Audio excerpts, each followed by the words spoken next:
ஈரானோடு பேச்சுவார்த்தை நடந்தது. அந்த பேச்சுவார்த்தையில் வந்து நல்ல முன்னேற்றம் என்பது ஏற்பட்டிருக்கு. ஆகவே இந்த 5 நாட்கள் தள்ளி வைக்க வேண்டும் என்று நான் வந்து அமெரிக்க இராணுவத்துக்கு கட்டளை போட்டிருக்கேன். இந்த 5 நாட்களையும் வந்து பேச்சுவார்த்தை நடத்தி எல்லா பிரச்சனைகளுக்கும் ஒரு சுமூகமான தீர்வு காண முடியும் என்று நான் நம்புகிறேன். அதனால தான் வந்து தள்ளி வைத்திருக்கேன் என்று அவர் முதல்ல அறிவிப்பு சொன்னார்.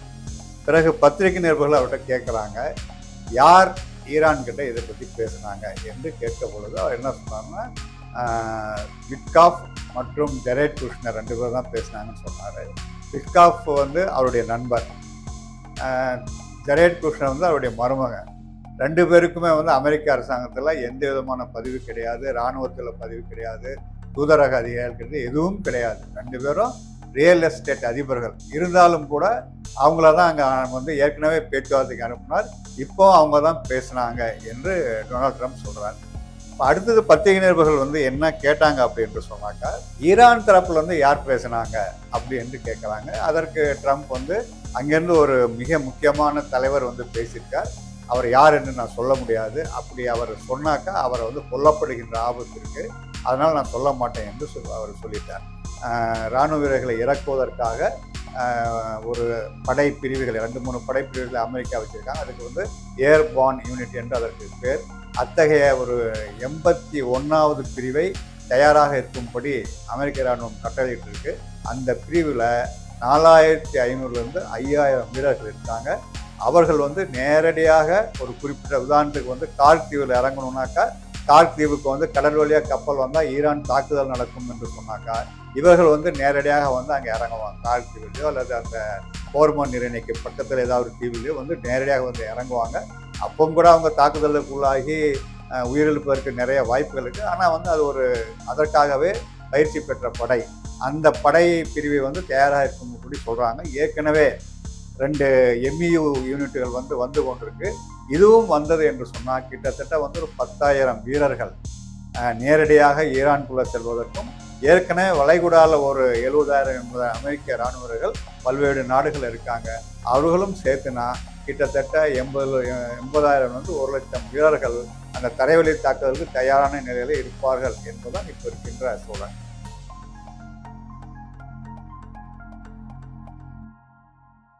ஈரான் ஹோர்முஸ் நீரிணையை 48 மணி நேரத்திற்குள் திறக்கவில்லை எனில் ஈரானின் மின்சார உற்பத்தி நிலையங்கள் மீது தாக்குதல் நடத்துவோம் என ட்ரம்ப் தெரிவிச்சிருந்தாரு. ஆமா, இப்ப 48 மணி நேரம் முடிகிற தருவாயில அந்த திட்டத்தை 5 நாட்களுக்கு தள்ளி வைப்பதா ஒரு அறிவிப்பு ஒன்று வெளியிட்டிருக்கிறாரு. ஆமா, அதற்கு முக்கிய காரணம் என்ன? டொனால்ட் ட்ரம்ப் வந்து அந்த மின் நிலையங்கள் மீது தாக்குதல் 5 நாட்கள் தள்ளி வைத்ததற்காக அவர் சொல்கின்ற காரணம் என்ன என்று சொன்னாக்கா, ஈரானோடு பேச்சுவார்த்தை நடந்தது. அந்த பேச்சுவார்த்தையில் வந்து நல்ல முன்னேற்றம் என்பது ஏற்பட்டிருக்கு. ஆகவே இந்த 5 நாட்கள் தள்ளி வைக்க வேண்டும் என்று நான் வந்து அமெரிக்க இராணுவத்துக்கு கட்டளை போட்டிருக்கேன். இந்த 5 நாட்களையும் வந்து பேச்சுவார்த்தை நடத்தி எல்லா பிரச்சனைகளுக்கும் ஒரு சுமூகமான தீர்வு காண முடியும் என்று நான் நம்புகிறேன். அதனால தான் வந்து தள்ளி வைத்திருக்கேன் என்று அவர் முதல்ல அறிவிப்பு சொன்னார். பிறகு பத்திரிகை நிருபர்கள் அவர்கிட்ட கேட்குறாங்க, யார் ஈரான் கிட்ட இதை பற்றி பேசுனாங்க என்று கேட்ட பொழுது அவர் என்ன சொன்னார்னா, விட்காஃப் மற்றும் ஜெரேட் குஷ்னர் 2 பேர் தான் பேசினாங்கன்னு சொன்னார். விட்காஃப் வந்து அவருடைய நண்பர், ஜெரேட் குஷ்னர் வந்து அவருடைய மருமகன். 2 பேருக்குமே வந்து அமெரிக்க அரசாங்கத்தில் எந்த விதமான பதிவு கிடையாது, இராணுவத்தில் பதிவு கிடையாது, தூதரக அதிகாரிகள் எதுவும் கிடையாது. 2 பேரும் ரியல் எஸ்டேட் அதிபர்கள். இருந்தாலும் கூட அவங்கள தான் அங்கே வந்து ஏற்கனவே பேச்சுவார்த்தைக்கு அனுப்பினார். இப்போ அவங்க தான் பேசினாங்க என்று டொனால்ட் ட்ரம்ப் சொல்கிறார். இப்போ அடுத்தது பத்திரிகை நிருபர்கள் வந்து என்ன கேட்டாங்க அப்படின்னு சொன்னாக்கா, ஈரான் தரப்புல வந்து யார் பேசினாங்க அப்படி என்று கேட்குறாங்க. அதற்கு ட்ரம்ப் வந்து அங்கேருந்து ஒரு மிக முக்கியமான தலைவர் வந்து பேசியிருக்கார். அவர் யார் என்று நான் சொல்ல முடியாது. அப்படி அவர் சொன்னாக்கா அவரை வந்து கொல்லப்படுகின்ற ஆபத்து இருக்குது. அதனால் நான் சொல்ல மாட்டேன் என்று அவர் சொல்லிட்டார். ஆனால் ட்ரம்ப் அறிவித்த இந்த அறிவிப்பு 30 நிமிடங்களில் ஈரான் வந்து பதில் அறிவிப்பு என்ன அறிவித்தாங்கனாக்கா, அப்படிப்பட்ட பேச்சுவார்த்தை நடக்கவில்லை, நேரடியாகவும் பேச்சுவார்த்தை நடக்கவில்லை, மறைமுகமாகவும் பேச்சுவார்த்தை நடக்கவில்லை என்று ஈரான் தரப்பிலிருந்து முதல்ல பத்திரிகைகள் அதை எழுதினாங்க. பின்னாடி வந்து ஈரானுடைய முக்கியமான தலைவர்களும் வந்து அதை அறிக்கை வந்து வெளியிட்டிருக்காங்க.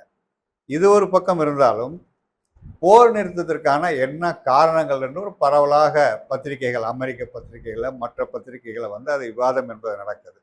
அப்படி விவாதம் நடக்கும்போது ஒரு 4 காரணங்கள் என்ன முன்வைக்கப்படுகிறன்னு சொன்னாக்கா, ஒன்று வந்து எண்ணெய் விலை வந்து தாறுமாறா ஏறிட்டு இருக்கு. அந்த எண்ணெய் விலையை ஏறுறதுங்கிறது அமெரிக்காவில் இருக்கிற மக்களும் பாதிக்கப்படுறாங்க. அதனால ட்ரம்ப்புக்கு வந்து அரசியல் நெருக்கடி வருது. உலகத்தில் இருக்கிற எல்லா நாடுகளும் ட்ரம்ப்பை வந்து குற்றம் சொல்ல ஆரம்பிச்சிருக்காங்க. அதனால அதை கம்மி பண்ண வேண்டும் அந்த விலையை என்று நினைத்த ட்ரம்ப் இந்த அறிவிப்பின் மூலம் அந்த எண்ணெய் விலை குறைக்க முயற்சி செய்திருக்கிறார் என்று வாதம் சொல்றாங்க. அந்த வாதத்துக்கு ஏற்றாற் போல நீங்க பார்த்தீங்கன்னா, ட்ரம்ப் இந்த அறிவிப்பு அறிவித்த உடனே $114 ஒரு பேரல் வந்து $114 இருந்தது, $88 குறைஞ்சது. பிறகு ஈரான் வந்து அப்படிப்பட்ட பேச்சுவார்த்தை நடக்கவில்லை என்று சொன்ன உடனே 88 மறுபடியும் $102 வந்து உயர்ந்தது. ஆகவே இந்த ட்ரம்ப்புடைய அறிவிப்புக்கும் எண்ணெய் விலை வந்து சந்தையில் குறைவதற்கும் ஒரு தொடர்பு இருப்பது என்பது சிலர் வந்து சுட்டி காட்டுறாங்க.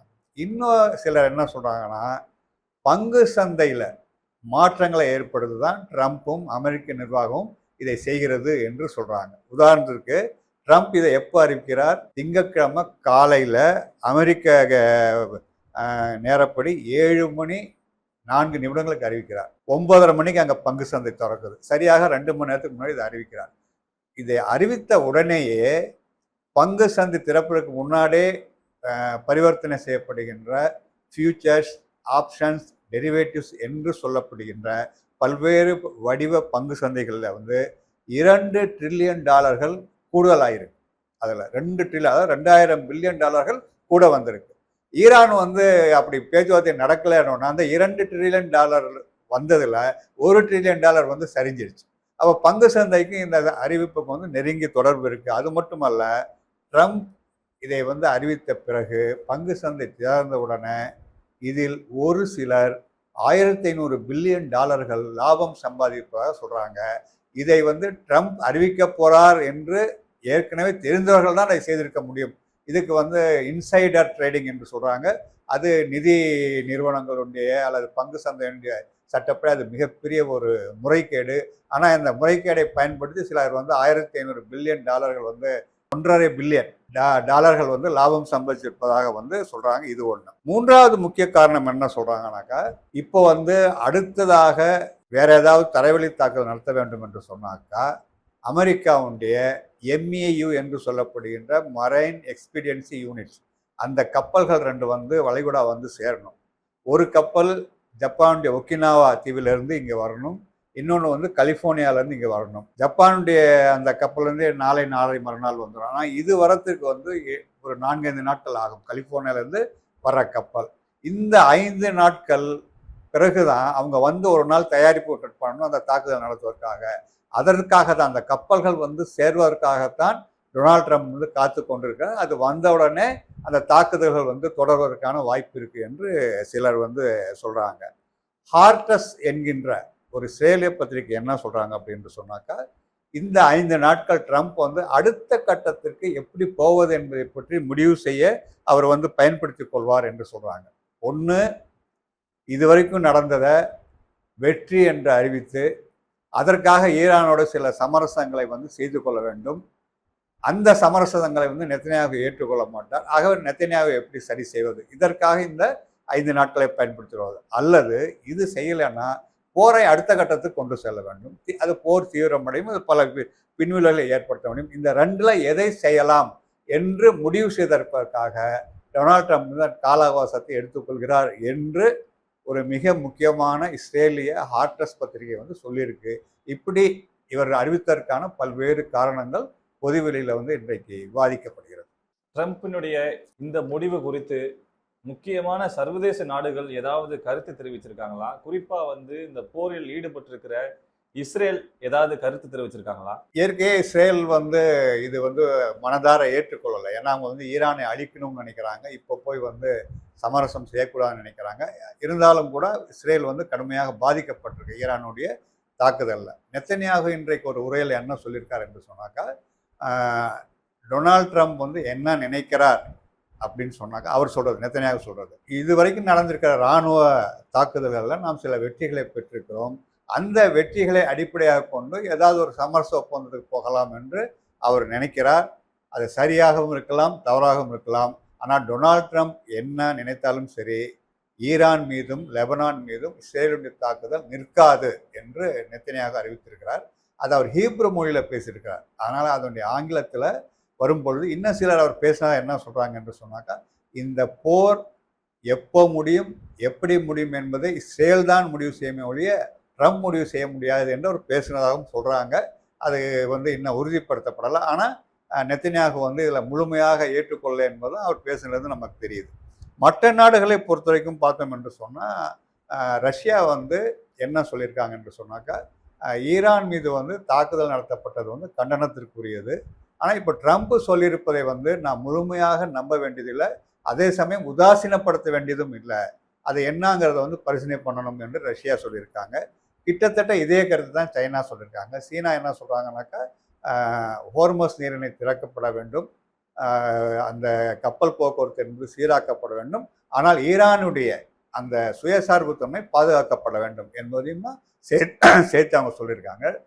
பிரிட்டன் பிரதமர் இந்த பேச்சுவார்த்தை நல்லா நடக்குதுங்கிறது எங்களுக்கு தெரியும், ஆகவே அதனுடைய அடிப்படை தான் ட்ரம்ப் அறிவித்திருக்கார், அதை வரவேற்கப்பட வேண்டியது என்று சொல்லியிருக்கார். ஐரோப்பிய நாடுகளும் ஓரளவுக்கு அதை வரவேற்றிருக்காங்க. அமெரிக்காவுக்குள்ளேயும் இரண்டு கருத்துக்களும் இருக்கு. ஒரு கருத்து என்னன்னாக்கா, போர் நடக்காமல் இருந்தால் நல்லது, அது அமெரிக்கா பொருளாதாரம் நல்லது என்று பலரும் நினைக்கிறாங்க. ஒரு சிலர் என்ன சொல்றாங்கன்னா, நீங்க இஸ்ரேலை கட்டுப்படுத்தாமல் எந்த போர் நிறுத்தமும் செய்வது என்பது சாத்தியமல்ல, மூல இஸ்ரேலை கட்டுப்படுத்துங்கள் என்று சிலரும் சொல்றாங்க. இப்படி பல்வேறு எதிர்வினைகள் என்பது அதற்கு உருவாகி இருக்கு. போர் நிறுத்தம் குறித்து இதுவரை எந்தவித பேச்சுவார்த்தையும் நடைபெறவில்லை என்று ஈரான் சொல்கிறது. எவ்வித பேச்சுவார்த்தையும் நடைபெறாமலேயே ட்ரம்ப் இவ்வளவு பெரிய பொய் சொல்கிறாரா?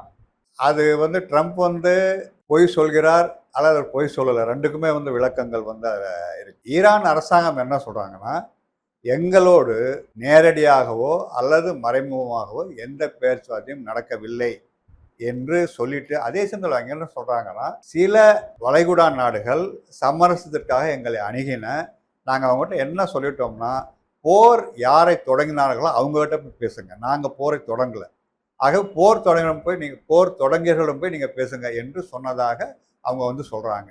இப்போ என்ன ஒரு 2-3 மாதத்துக்கு மேலே என்ன செய்திகள் வருது என்று சொன்னாக்கா, ஸ்டீவ் பிட்காஃப் தொடர்ந்து செய்திகள் அனுப்பிட்டு இருந்திருக்கார் ஈரானுடைய அதிகாரிகள், அரசியல்வாதிகளுக்கு, அமைச்சர்கள் அனுப்பிட்டு இருக்காரு, பேசணும் பேசணும். அவங்க அதை கண்டுகொள்ளவே இல்லை, அதுக்கு பதிலும் தரல. பிறகு அவர் பாகிஸ்தானை அணுகியிருக்கிறார். பாகிஸ்தான் ஈரான் கிட்ட இது ஏதாவது பேசலாமா என்று கேட்டிருக்காங்க. அதே போல துருக்கியும் கேட்டிருக்காங்க. ஆக பாகிஸ்தான், துருக்கி, இன்னொரு ஏதோ ஒரு வளைகுடா நாடு, அநேகமாக அது ஓமனாக கூட இருக்கலாம். ஏன்னா ஓமன் இந்த போர் நிறுத்தம் வேண்டும் என்று அவங்க வலுவாக சொல்றாங்க. இப்படி 2-3 நாடுகள் சேர்ந்து ஈரான் கிட்ட ஏதாவது தொடக்க நிலை பேசியிருப்பதற்கு வாய்ப்பு உண்டு. அது ஒரு பெரிய பேச்சுவார்த்தை நடந்து விட்டதாக ட்ரம்ப் பிம்பம் கட்டுவதற்கும் வாய்ப்பு இருக்கு. ஒண்ணுமே இல்லாம, நெருப்பே இல்லாம புகையில, ஆனா நெருப்பை யார் பற்ற வச்சாங்க என்பதுதான் கேள்வி. நாங்க அந்த நெருப்பை பற்ற வைக்கலன்னு ஈரான் சொல்றாங்க. நடுவில் இருக்கிற பாகிஸ்தானோ துருக்கியோ இதுல ஈடுபட்டிருக்கலாம் என்பதும் பொதுவாக பத்திரிகைகள் இன்றைக்கு செய்திகள் வந்துட்டு இருக்கு. அது மட்டுமல்ல, பாகிஸ்தான் பகிரங்கமா என்ன அறிவிச்சிருக்காங்கன்னா, சமாதான பேச்சுவார்த்தை நடத்துவதற்கு பாகிஸ்தான் தன்னுடைய இடத்தை தருவதற்கு தயார் என்றும் அறிவித்திருக்காங்க. அப்படி பார்த்தா பாகிஸ்தான் இந்த சமரசத்தில் இன்வால்வ் ஆகிருக்கிற மாதிரி தான் தெரியுது. போர் நிறுத்தத்திற்கு ஈரான் என்னென்ன வகையான நிபந்தனைகளை முன் வச்சிருக்காங்க? அவங்க ஒரு 5-6 முக்கியமான நிபந்தனைகளை வைக்கிறாங்க. இதை ஏற்றுக்கொண்டாதான் போர் நிறுத்தம் என்று சாத்தியம். அதில் ஒன்று என்னன்னாக்கா, ஈரான், லெபனான், காசா மீது போர் எல்லா 3 பகுதிகளையும் ஒரே சமயத்தில் தாக்குதல் என்பது நிறுத்தப்பட வேண்டும். 2வது மீண்டும் தாக்குதல் நடத்தப்படாது என்ற உத்தரவாதம் தரப்பட வேண்டும். அடுத்து அவங்க என்ன சொல்றாங்கன்னா, எங்களுடைய ஏவுகணைகளில் எதையுமே குறைத்து கொள்ள மாட்டோம், கட்டுப்படுத்திக் கொள்ள மாட்டோம் என்பதை நாங்கள் உறுதியாக சொல்கிறோம். அதை ஏற்றுக்கொள்ளப்பட வேண்டும் சொல்கிறாங்க. நாங்கள் போர் தொடங்கலை, எங்கள் மீது அநியாயமாக போர் தொடங்கப்பட்டது, ஏராளமான கட்டமைப்புகள் அளிக்கப்பட்டிருக்கின்றன ஈரானில், அதற்கு நஷ்ட ஈடு தரப்பட வேண்டும். அதே போல் அணு ஆயுதம் தயாரிப்பு குறித்து ஈரான் புதிய கோட்பாடுகளை உருவாக்குவதற்கு அனுமதி தரப்பட வேண்டும். வளைகுடாவில் இருக்கின்ற அனைத்து அமெரிக்க தளங்களும் வெளியேற்றப்பட வேண்டும். இதெல்லாம் ஏற்றுக்கொண்டால்தான் நாங்கள் போர் நிறுத்தத்துக்கு ஏற்றுக்கொள்வோம் என்று ஈரான் சொல்றாங்க. குறிப்பா ட்ரம்பினுடைய இந்த அறிவிப்புக்கு பிறகும் வேறு சில பொதுவான தாக்குதல்கள், குறிப்பா ஈரான், லெபனான் மீதான நாடுகள் மீது தாக்குதல் ஏதாவது நடைபெற்று வருதா? தாக்குதல்கள் தொடர்ந்து நடக்குது. மின் நிலையங்கள் மீது தாக்குதல் இல்லை, ஒரே ஒரு தாக்குதல் மட்டும் மின் நிலையம் மேல் நடக்கல. மின் நிலையத்துக்கு அருகிலே ஒரு தாக்குதல் நடத்தப்பட்டிருக்கு. ஆனால் மின் நிலையங்கள் மீது தாக்குதல் இல்லை. அவங்க வந்து வழக்கம் போல மற்ற இடங்கள், அது இராணுவ தளங்கள் இருக்கிற இடத்துலையோ அல்லது வந்து பல்வேறு கட்டிடங்கள் எல்லாம் வந்து இஸ்ரேலும் அமெரிக்காவும் தாக்குதல் நடந்துட்டு இருக்கு. அதே போல பதிலுக்கு ஈரானும் ஹிஸ்புல்லா, லெபனானுக்கு ஹிஸ்புல்லாவும் இஸ்ரேல் மீது தொடர்ந்து தாக்குதல் நடத்தி கொண்டிருக்கின்றன. அந்த தாக்குதல்களின் வீரியமோ வேகமோ கொஞ்சம் கூட குறையவில்லை. அந்த தாக்குதல்கள் தொடர்ந்து நடந்து கொண்டிருக்கின்றன. மின் நிலையங்கள் மீது மட்டும் அமெரிக்காவும் இஸ்ரேலும் தாக்குதல் நடத்தாதவரை நாங்களும் தாக்குதல் நடத்த மாட்டோம் என்று ஈரான் சொல்லியிருக்காங்க. சமரசத்திற்கான பேச்சுவார்த்தை ஈரான் நாடாளுமன்ற சபாநாயகருடன் பேசப்பட்டுள்ளதாக சில ஊடகங்கள் செய்தி வெளியிட்டுள்ளதே உண்மையா? உண்மைதான். அதை வந்து டொனால்ட் ட்ரம்ப் சொல்லலை. முதல்ல இஸ்ரேலிய பத்திரிகைகள் தான் அந்த பேரை லீக் பண்ணுறாங்க. அவர் ட்ரம்ப் குறிப்பிட்ட அந்த ஒரு முக்கியமான தலைவர் யார் என்று சொன்னால் ஈரான் நாடாளுமன்றத்தினுடைய சபாநாயகர் முகமது பாகர் கலிஃபாஃப், அதுதான் வந்து அவருடைய பேர். அவர் தான் என்று சொல்கிறாங்க. பிறகு பத்திரிகையில் நிறைய செய்திகள் அவரை பற்றி வருது. கடந்த காலத்தில் அவர் வந்து அமெரிக்க அதிகாரியோட தொடர்பு வைத்திருந்தார், அப்படி பண்ணியிருந்தார், இப்படி பண்ணியிருந்தார். அவர் யாரோட ஒப்பிடுறாங்க என்று சொன்னால், வெனிசுலாவில் வந்து மதுரோ கைது செய்யப்பட்ட பிறகு இப்போ இருக்கின்ற டெல்சி ரோட்ரிக்ஸ், அவரோட வந்து இவர் ஒப்பிடுறாங்க. அவரை எப்படி வந்து ட்ரம்ப் வந்து இன்றைக்கி ஆட்சியில் அமர்த்தியிருக்கிறாரோ அப்படி வந்து அவர். ஆனால் டெல்சி ரோட்ரிக்ஸ் வந்து புரட்சியில் வந்து வளர்க்கப்பட்டவங்க, அவங்க அப்படிப்பட்டவங்க கிடையாது என்பதுதான் பொதுவாக மதிப்பீடு இருக்குது. ஆனால் இவரது பேர் வந்து ரொம்ப அடிபட்டிருக்கு. பட் இவர் இப்போ அறிக்கை விட்டுருக்கார், என்னோடையோ அல்லது எந்த ஈரானிய அரசியல்வாதியோடையோ அதிகாரியோடையோ எந்த பேச்சுவார்த்தையும் நடத்தவில்லை. ஈரான் மக்கள் ஒன்றுபட்டு இந்த தாக்குதலை முறியடிப்பார்கள் என்று சொல்லியிருக்கார். தனக்கு அதுக்கு சம்பந்தம் இல்லை என்று தான் அவர் வலுவாக சொல்லியிருக்கார். ஏர்பான் யூனிட் என்று சொல்லப்படுகிற பாராசூட் மூலம் தாக்குகிற படைப்பிரிவுகளை தாக்குதலுக்கு தயாராக இருக்கும்படி அமெரிக்க இராணுவ தலைமை உத்தரவிட்டுள்ளதாக வருகிற செய்திகள் உண்மையா? உண்மைதான். அந்த ஏர்பான் யூனிட் என்பது எப்படி என்று சொன்னாங்க, ஒரு பெரிய விமானம் இருக்கும்.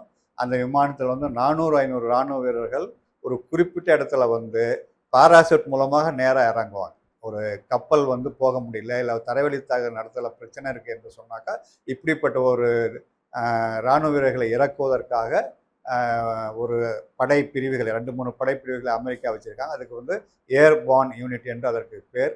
அத்தகைய ஒரு 81வது பிரிவை தயாராக இருக்கும்படி அமெரிக்க இராணுவம் கட்டளையிட்டிருக்கு.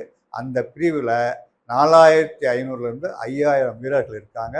அவர்கள் வந்து நேரடியாக ஒரு குறிப்பிட்ட உதாரணத்துக்கு வந்து கார்க் தீவில் இறங்கணுன்னாக்கா, கார்க் தீவுக்கு வந்து கடல் வழியாக கப்பல் வந்தால் ஈரான் தாக்குதல் நடக்கும் என்று சொன்னாக்கா, இவர்கள் வந்து நேரடியாக வந்து அங்கே இறங்குவாங்க. கார்க் தீவிலையோ அல்லது அந்த ஹோர்மோன் நீரிணைக்கு பக்கத்தில் ஏதாவது ஒரு தீவிலையோ வந்து நேரடியாக வந்து இறங்குவாங்க. அப்பவும் கூட அவங்க தாக்குதலுக்குள்ளாகி உயிரிழப்பதற்கு நிறைய வாய்ப்புகள் இருக்குது. ஆனால் வந்து அது ஒரு அதற்காகவே பயிற்சி பெற்ற படை. அந்த படை பிரிவை வந்து தயாராக இருக்கும்படி சொல்கிறாங்க. ஏற்கனவே 2 MEU யூனிட்டுகள் வந்து கொண்டிருக்கு. இதுவும் வந்தது என்று சொன்னால் கிட்டத்தட்ட வந்து ஒரு 10,000 வீரர்கள் நேரடியாக ஈரானுக்குள்ளே செல்வதற்கும், ஏற்கனவே வளைகுடாவில் ஒரு 70,000-80,000 அமெரிக்க இராணுவர்கள் பல்வேறு நாடுகள் இருக்காங்க. அவர்களும் சேர்த்துனா கிட்டத்தட்ட 80,000 1 லட்சம் வீரர்கள் அந்த தரைவழி தாக்குதலுக்கு தயாரான நிலையில் இருப்பார்கள் என்பதுதான் இப்போ இருக்கின்ற சூழல்.